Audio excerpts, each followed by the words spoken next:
கருவறையில் காயம்பட்ட விதிவலிகள் அதன் விடை தேடி தினமும் அலைந்தோடுவாய்.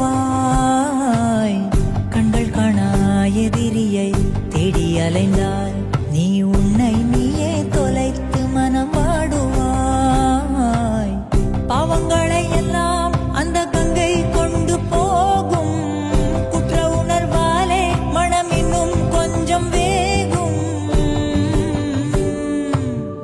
இன்று உன்னை அணிகின்ற புத்தம் புது மாலை ஒரு நாளைக்குள் வாடிவிடும். நடப்பதை யார் அறிவார்?